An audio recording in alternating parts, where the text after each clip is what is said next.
My jaw dropped when I checked the security cam and saw Karen, the HOA president, lounging half-naked in my private sauna like she just booked a 5-star spa day. She wasn't even trying to be sneaky about it. Wrapped in a towel, sipping roses straight from the bottle, cucumber slices on her eyes, she had the nerve to hum along to the spa music I'd installed for my post-therapy relaxation. And just when I thought it couldn't get more absurd, she leaned into her phone and whispered, "He'll never know. His place is basically community property." That was the exact moment I decided she needed to learn what private really meant, preferably in a cloud of skunk gas. The beginning of the war 3 weeks earlier, I'd been enjoying a quiet evening on my back deck, the kind I built this place for. I'm not your average homeowner. I'm a war vet who bought land on the edge of the HOA's jurisdiction specifically to avoid the nonsense most of my neighbors put up with. My property is legally excluded from the HOA's authority, a fact I had notarized, certified, laminated, and even had tattooed as a joke on my calf one drunken night. But jokes aside, I had every right to install a personal sauna tucked behind a row of cedar trees, 10 yards from the fence line. I built it with my own 2 hands. That place was my peace. After years of managing PTSD, anxiety, and the everyday noise of civilian life, I finally had a haven. So when I saw Karen once again walking the perimeter of my property with a clipboard and binoculars, I knew something idiotic was brewing.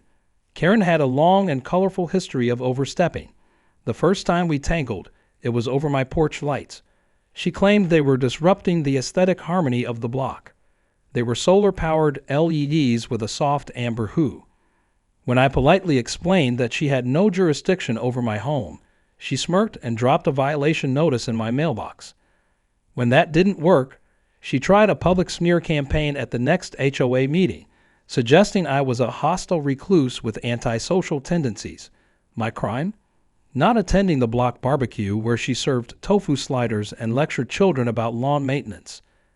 The second time she crossed the line, literally, was when she hired a landscaping crew to trim a tree on my side of the fence because it violated the community's silhouette standards. Not only was it my tree, it was a heritage oak older than the HOA itself. I have to threaten legal action just to get her to back off. So when I installed the sauna, I went overboard on the permits. I had zoning board letters, fire safety inspections, property line surveys, all notarized. I even left a small but clear private property, no entry sign on the sauna door. That didn't stop her. Nothing ever did. The intrusion, I first noticed something odd when my motion-triggered security camera sent me a notification while I was out grocery shopping. At first, I thought it was a deer or a stray cat, but then I opened the feed and froze. There she was, towel, wine, bare feet, just making herself at home. She glanced around like she was checking for snipers, then tiptoed up to the sauna door, turned the knob, and walked in. I switched to the inside cam and nearly choked on my coffee. She pulled out a Bluetooth speaker from her tote bag and connected it to the sauna's internal system, replacing my carefully curated meditation playlist with some sort of new age elevator music. Then came the wine. She reclined on the bench like Cleopatra on vacation and tossed her foam on the cedar shelf. I couldn't stop watching, not out of fascination, but because I was genuinely baffled. Who does that? Who trespasses onto a neighbor's private property, strips down, and treats it like a personal spa? Karen, that's who. She looked completely relaxed, like this was something she did regularly. And the part that really got me, she said out loud, "He'll never know." Which means this wasn't her first offense. That sauna had probably seen more Karen than I ever cared to imagine. I waited until she left. She was in there a full 40 minutes. I watched as she exited, towel still mostly wrapped, wine bottle mostly empty. She strolled off my property like nothing had happened, and that's when the anger kicked in, not just because she violated my space, but because she acted like it was her right. I spent years in high alert zones overseas, dodging landmines and bullets, and now, back home, I'm supposed to accept that my biggest threat is a woman with a clipboard who thinks a neighborhood charter gives her divine authority. That night I couldn't sleep. I replayed the footage over and over. Her smug little grin, her tone. her complete disregard for boundaries. It wasn't about the sauna anymore.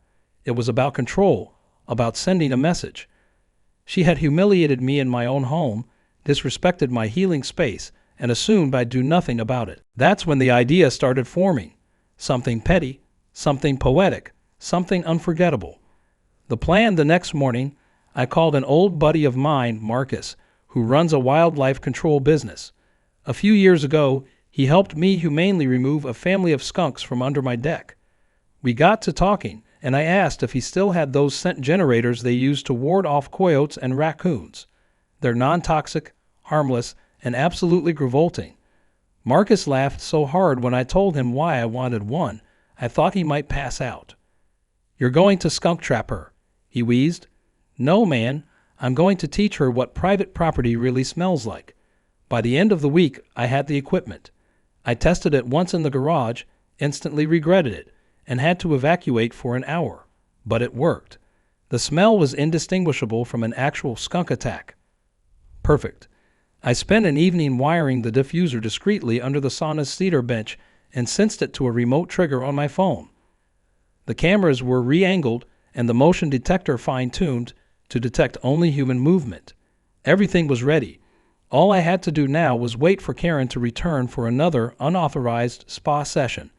And judging by her complete lack of shame, I figured it wouldn't take long. I wasn't just hoping for justice. I was counting on it. The escalation: the next morning I woke up to the sound of something being taped to my front door. I didn't even need to look. I already knew it was Karen. Sure enough, when I opened it, a fresh violation notice fluttered to the ground like a passive-aggressive snowflake. This time, the alleged offense was unauthorized signage impacting community harmony.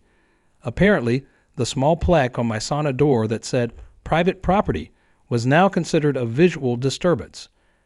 She even included a photo with a red circle around the sign, like she was conducting a criminal investigation. I stood there barefoot, coffee in hand, just staring at it. It was laughable, but also infuriating. Not only had she invaded my sanctuary, she had the audacity to cite me for trying to prevent it. I crumpled the paper and tossed it straight into the trash. It was time to hit back, but with precision. I didn't want a petty shouting match on the sidewalk or a rage-fueled rant at the next HOA meeting. No, Karen needed something unforgettable, something theatrical, something poetic, and best of all, something she'd bring on herself. That's the beauty of a trap. You don't force it. You just build it, bait it, and wait. That evening, I attended the monthly HOA meeting, not out of interest, but because I wanted witnesses. The meeting was held in the community clubhouse, a beige box of a building that always smelled faintly of wet carpet and desperation. Karen sat at the front with her usual smugness, flanked by her loyal cronies. I waited until new business was called for, then stood up and calmly said I had a matter of personal concern. When Karen tried to wave me off, I held up my tablet and said I had something everyone should see. I played the footage.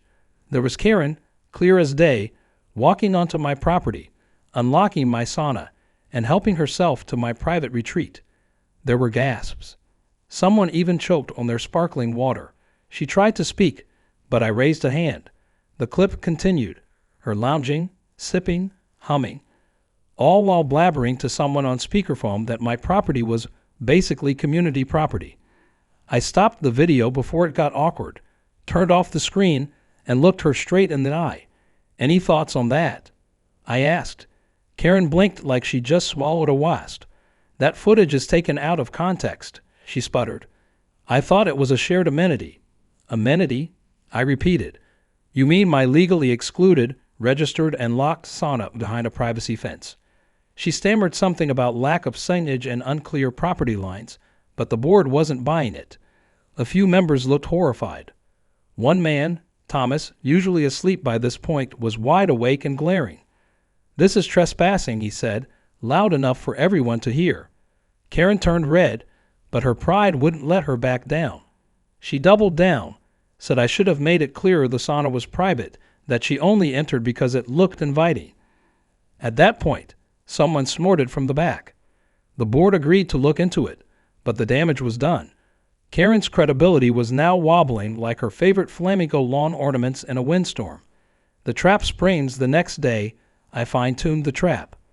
I made sure the skunk scent diffuser was working perfectly. I mounted a small internal camera in the sauna, cleverly hidden near the vent, angled to catch the moment of truth. I reinforced the outside lock so she wouldn't break in through the front, and added an auto-close mechanism on the door that would gently shut behind her. Everything was tested and ready. All I needed now was a return visit, and sure enough, 2 days later, she came slinking around again. I was in my kitchen making eggs when the alert pinged. I opened the camera feed, and there she was, Karen in a fluffy white towel, green face mask already applied, slippers flapping as she crept along the side path. She scanned the yard like a raccoon in pearls, then tiptoed to the sauna, glanced around once, and opened the door. The camera inside caught her slipping in, shutting the door behind her, and sighing like she just entered paradise. I watched her settle in, set down her wine, and start fanning herself with a laminated HOA rulebook. She leaned back against the wood, pulled out her Bluetooth speaker again, and blasted a playlist labeled Zen Vibes Keramix. The audacity was almost beautiful in its absurdity. She had no clue she was seconds away from smelling like she'd been in a landfill brawl with a family of skunks. I waited a beat, picked up my phone, and pressed the remote trigger. The diffuser kicked in silently, releasing a potent burst of synthetic skunk gas. Odor only, no danger. Within 5 seconds, the camera caught her wrinkle her nose. She looked confused. At 10 seconds, she was sniffing the air and frowning. At 15 seconds, her face morphed from curiosity to horror. She bolted upright, gagged, and started frantically waving at the door. But the sauna was designed to keep heat in. The foggy glass was sealed with condensation, and the door, gently shut by the auto-close, was sticking slightly from the inside humidity. She started yelling, pounding on the glass, slipping on her own towel as she scrambled. I was half laughing, half cringing as she fought with the latch. It took her another 10 seconds to wrestle it open. She exploded out of the sauna like she'd been launched from a cannon, screaming at the top of her lungs, cucumber mask dripping down her face, arms flailing. She tore across the yard like a lunatic, shrieking about gas attacks, barefoot and covered in steam and shame. She didn't even grab her wine. The whole thing was recorded. My camera got it from 3 angles, and my neighbor across the street, who was watering his roses at the time, caught the final sprint on his phone. He called me 30 minutes later and just said, "Bro, you owe me a drink." That was better than cable. Karen called the police, of course. I heard the sirens from my living room. I stepped outside and greeted the 2 officers politely. Karen was gesturing wildly in my yard, still half-toweled and skunk-scented, ranting about illegal chemicals and personal injury. The officers asked me if I had footage. I said I did and offered to show it. They watched the video. They saw her sneak in, sit down, and trigger the gas herself. One officer actually bit his lip to stop from laughing. The other cleared his throat and said, "Ma'am, this is private property. You entered it without permission. Honestly, you're lucky you didn't get sprayed by an actual skunk." Karen looked like she wanted to melt into the grass. They gave her a warning for trespassing and told her to take it up with the HOA if she had further complaints. She stormed off with a towel over her head like a disgraced reality TV star. I turned to the officers and offered them coffee. One declined. The other said, "Man, I wish more people handled things like this." That night, I rewatched the footage twice, not because I wanted revenge again, but because I hadn't laughed that hard in years. It was more than justice. It was cathartic. I had turned a symbol of her arrogance into a monument of her humiliation. And the best part, she did it to herself. The aftermath, the morning after the skunk gas incident, the neighborhood was buzzing, both figuratively and literally. Karen had made such a scene that people a block over had heard her screeching like a banshee. By noon, the video my neighbor had taken had already made it into the local Facebook group. He didn't even add a caption, just posted the footage of her darting across my yard, face mask melting, towel barely hanging on, and tagged it with a simple neighborhood drama or Olympic tryouts. It exploded. Comments poured in, memes were created, and someone even auto-tuned her scream and posted it on TikTok. Within hours, she had become Steam Room Karen, a character that, unfortunately for her, would now live forever on the internet. I should have felt a twinge of guilt, but honestly, I didn't. Karen had crossed a line that most people would never even toe. I gave her more than enough chances to back off. She chose war, and I just happened to have a more creative arsenal. Still, I figured she might simmer down after public humiliation, maybe lay low and let the incident die out quietly. I underestimated her ego. Around 4:00 p.m., a knock came at my door. I opened it to find a man in an ill-fitting suit holding a manila envelope and adjusting his tie like he'd just learned how to wear one. He handed it to me without a word and walked off before I could ask anything. Inside the envelope was a cease and desist letter, allegedly from Karen's brother-in-law, an attorney whose credentials seemed about as legitimate as a cereal box coupon. The letter accused me of chemical assault, intentional emotional distress, and public defamation. The kicker? It demanded a formal apology, a signed agreement to remove the sauna, and a public retraction of all digital evidence. I burst out laughing right there in the doorway. Not only was the letter riddled with grammatical errors, but it was clear Karen had dictated it herself, probably while still reeking of Fox skunk musk. I called my own attorney, a college friend who actually passed the bar and now specialized in property and nuisance law. He took one look at the letter and said, if this was any more amateur, it would have come with crayons. We decided not to respond formally just yet. Instead, I compiled every piece of footage, date-stamped records, previous HOA violations, and even pulled copies of Karen's past complaints that targeted multiple neighbors over the years. It was time to go from defense to offense. I had a feeling I wasn't the only one with a Karen horror story. Sure enough, once word spread about her latest stunt, people started coming forward. Thomas from down the street revealed that Karen had once fined him for having a non-compliant holiday wreath, which turned out to be a memorial for his late wife. Jessica, 2 houses down, shared that Karen demanded she remove her porch swing because it created unregulated noise when the wind blew. Another family had been cited for allowing their kids' birthday balloons to remain tied to their mailbox for more than 24 hours. The deeper I dug, the uglier it got. The revolution with all the stories in hand, I requested a special HOA board meeting. The bylaws allowed it with enough resident support, which I easily secured with the help of Jessica's banana bread and Thomas's legendary pot roast. People were eager, no, desperate, for change. And this wasn't just about personal vendettas anymore. It was about neighborhood sanity. The emergency meeting was scheduled for a Thursday evening. Karen showed up in full control freak uniform, blazer too tight, clipboard in hand, and a smug expression as if she was about to quash a rebellion with sheer willpower. She opened the meeting herself, rambling about misinformation campaigns and baseless internet slander, clearly trying to preempt whatever was coming. But no one interrupted her. We let her dig her own hole.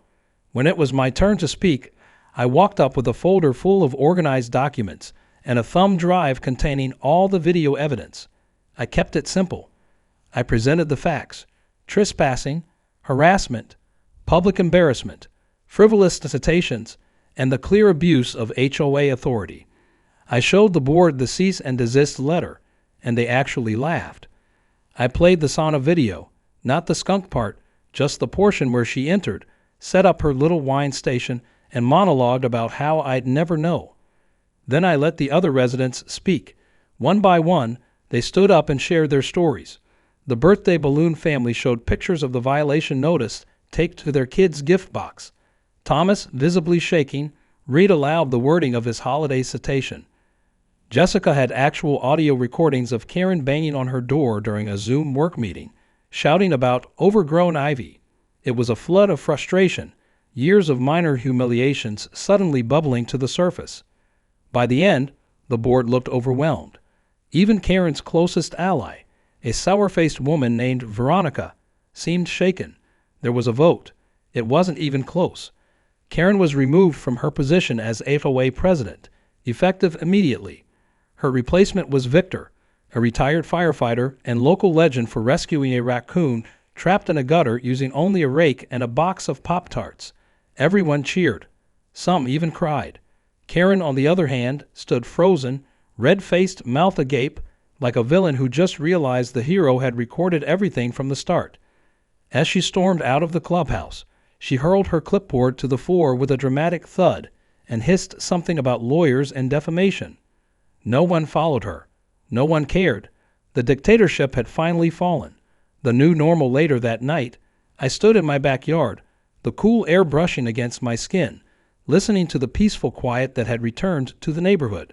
The sauna sat there, glowing gently, restored to its rightful place as a haven, not a battleground. I leaned against the deck railing, sipped some tea, and for the first time in weeks, truly relaxed. Karen's reign was over, but I had a feeling this wouldn't be her last tantrum. People like her don't go quietly. They fester, regroup, and wait for another chance to impose themselves. But I was ready. I wasn't just some loner with a sauna anymore. I was the guy who skunked a tyrant and started a neighborhood revolution. And if she ever came back, I had a fresh diffuser canister and a new scent on standby. This one labeled Extra Strength. The day after Karen's downfall felt like a national holiday. Neighbors were outside smiling again. People waved instead of scowling, and someone even put up cheerful paper lanterns without fearing a citation for unauthorized decor. For the first time since moving in, I felt like this place might actually be a community instead of a low-budget dystopia run by a towel-wrapped tyrant. But as satisfying as it was to watch Karen's iron grip snap like an overcooked breadstick, I wasn't naive enough to think it was over. Her silence wasn't surrender. It was strategy. She hadn't moved out, and I hadn't seen her car leave the driveway in over 24 hours. She was either reeling or reloading. By the second day, the viral video of her sauna sprint had crossed platforms. The TikTok version had over 2 million views, and someone added a laugh track to it that somehow made it even funnier. A remix surfaced with the words, "Private property means private," flashing in neon over her face. I hadn't posted any of the videos myself, but once they got out, the internet did what it does best, turned a moment of madness into a meme. Her screech became a ringtone. A group of local high schoolers even showed up to the clubhouse dressed in towels and face masks, reenacting the whole scene like a Shakespearean tragedy gone wrong. The last stand to her credit, or maybe just pure ego, Karen tried to mount a comeback. On the third day, flyers appeared in mailboxes titled "The Truth About the Skunk Incident." They were printed in Comic Sans, and the narrative was breathtaking. According to Karen, she had been lured into the sauna under false pretenses, then subjected to a targeted chemical attack involving illegal toxins. She claimed she had fainted, woken up with memory loss, and had to be rushed to a detox center for neurological cleansing. It read less like a formal defense and more like the plot of a low-budget sci-fi movie involving alien mind control and scented vengeance. Nobody believed it, not even her remaining allies. Veronica, the one board member who had voted to keep her, quietly resigned 2 days later, citing emotional burnout and an allergic reaction to cedarwood. That left the new HOA president, Victor, with a full team of rational people. Victor, a man who once pulled a teenager out of a frozen pond with nothing but a garden hose and a sense of purpose, called me up personally to thank me. He even offered to come inspect the sauna, just to confirm that it wasn't booby-trapped with radioactive fog as Karen had implied. We shared a good laugh, and I let him know I had deactivated the diffuser. The trap had served its purpose, and justice didn't need to stink forever. By the end of the week, HOA business had returned to normal. Violations were now handed out only when absolutely necessary, and instead of paranoia, the neighborhood seemed to relax. Families started organizing a spring block party, complete with a bouncy house and live music. There was even talk of converting one of the unused HOA lots into a community garden. It was like someone had lifted a heavy, invisible lid off the neighborhood, letting air and light pour back in. But while most people were celebrating, Karen remained holed up inside her house like a deposed dictator under self-imposed house arrest. Occasionally, I saw her peek through her blinds. Once, She came outside in a hoodie and sunglasses to bring in her mail, and it looked like she was being hunted by paparazzi. Every time a car passed, she flinched. I almost felt sorry for her. Almost. The final chapter, what finally broke the silence, wasn't another stunt from Karen, but a letter. One that arrived in my mailbox marked confidential. It was from the County Code Enforcement Office. Karen had apparently filed a formal complaint accusing me of running an unlicensed chemical hazard zone in a residential area. She claimed the sauna was now an environmental risk and should be investigated. I couldn't help but laugh. After losing her position, her power, and her credibility, she was trying one last Hail Mary through the county. It was sad, but it was also annoying. Thankfully, I had prepared for this. I already had safety documentation from when I first installed the sauna, as well as signed statements from the wildlife specialist confirming the diffuser was non-toxic and legal. I scanned everything, attached it to an email, and sent it off with a brief summary of the entire incident, including the video footage. I also CC'd my lawyer, who responded 5 minutes later with nice slam dunk. The county inspector scheduled a visit just to tick the box, and when he arrived, he stayed for less than 10 minutes, mostly to shake my hand and chuckle at the situation. He called it the most bizarre complaint he received all year. I asked what came second. He said, someone reported their neighbor's wind chimes for being hypnotic. Just when I thought the saga was winding down, Karen made her most desperate move yet. She tried to file for a restraining order against me. Her claim was that I had weaponized environmental stimulant to induce fear and humiliation. The court clerk who handled the paperwork apparently had to step outside to laugh. Her request was denied before it even reached a hearing, and she was warned that filing baseless restraining orders could be considered harassment in itself. She never showed her face in court, probably because she knew the moment any of it became public record, more people would come forward with their own stories, and they did.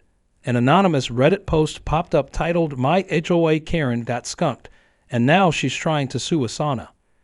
It included screenshots of the cease and desist letter and snippets of the Comic Sans flyer. It blew up fast. Suddenly, people from all over the country were sharing their own HOA horror stories. The comment section became a support group for victims of entitled neighborhood power holders. One user wrote, "This man didn't just trap a Karen, he inspired a revolution." Another one called me the Skunk Avenger. I wasn't sure whether to laugh or hide. By the time the block party rolled around, Karen was nowhere to be seen. Her house remained dark, blinds shut tight, with a growing pile of unread mail collecting near her door. Meanwhile, I walked through the celebration like a war hero returning home. Neighbors handed me beers, thanked me for liberating the block, and one older couple even made me a handmade sauna-scented candle labeled Victory Mist. I didn't expect any of it. I just wanted peace, but I had to admit it felt good to see the neighborhood smiling again.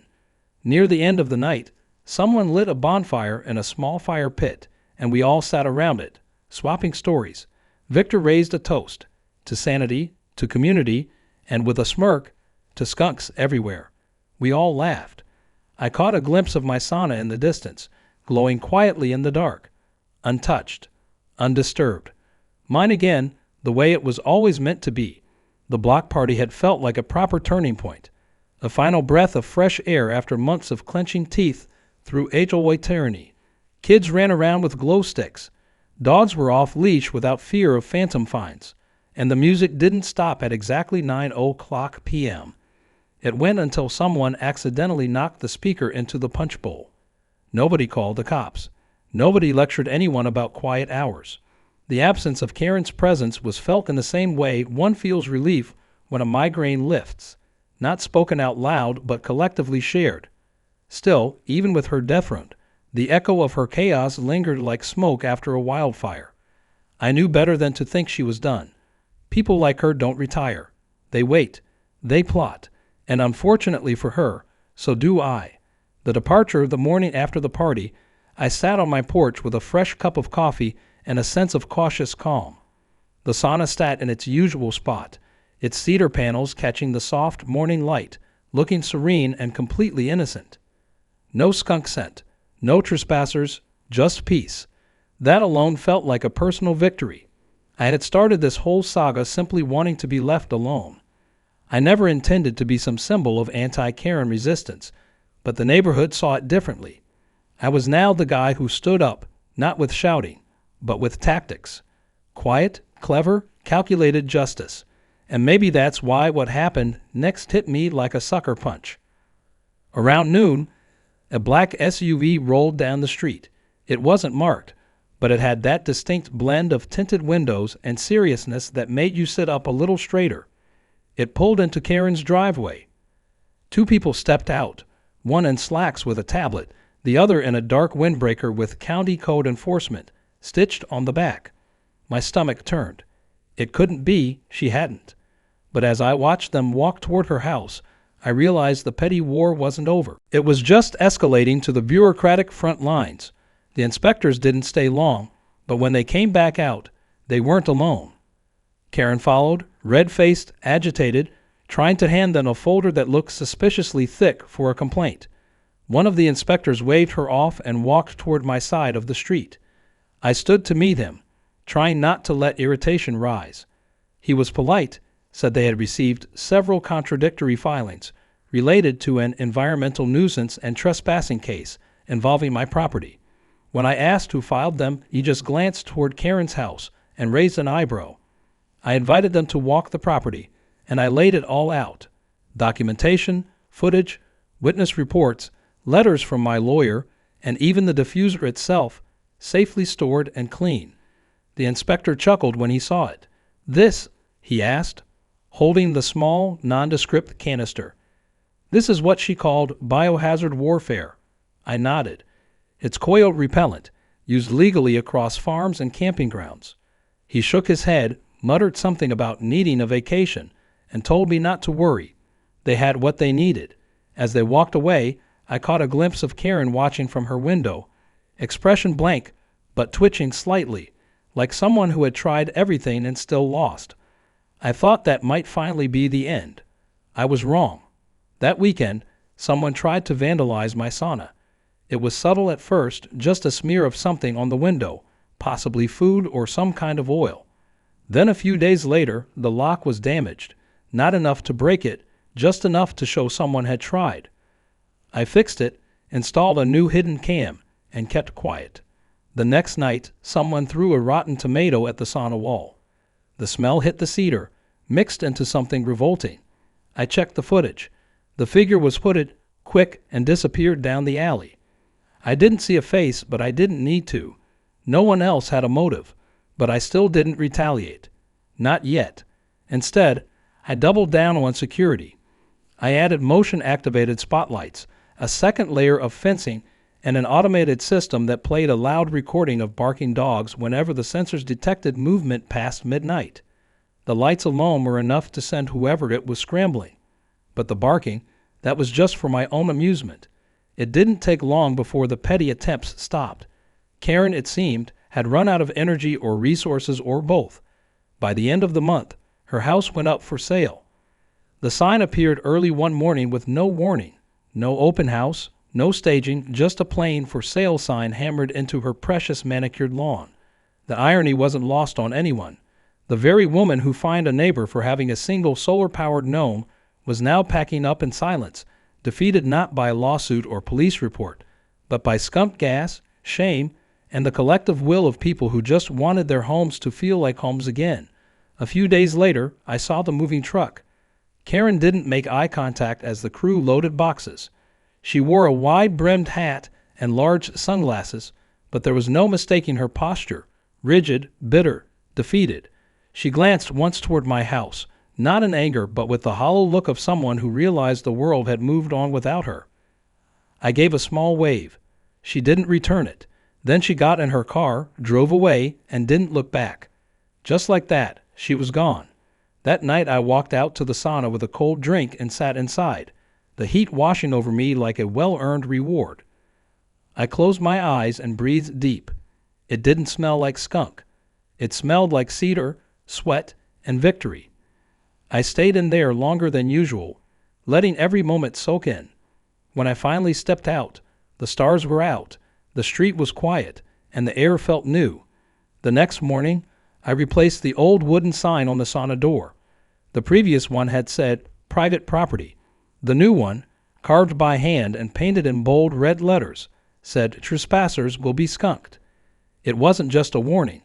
It was a story, a memory, a monument to the time I took back my peace without raising my voice. Neighbors came by later that week, admiring the sign, laughing, still trading Karen's stories like folklore. As the weeks passed, the neighborhood settled into something better. The HOA began focusing on real issues: drainage problems, sidewalk repairs, setting up a community garden. The ridiculous violation slips stopped entirely. Kids played louder. Dogs barked longer. People lived freer. And as for me, I finally found what I had been missing all along. Not just silence or space, but the feeling that home meant something again. Not because it was protected by laws or locks or even skunk gas, but because it was respected. And that, more than anything, was the sweetest part of the victory.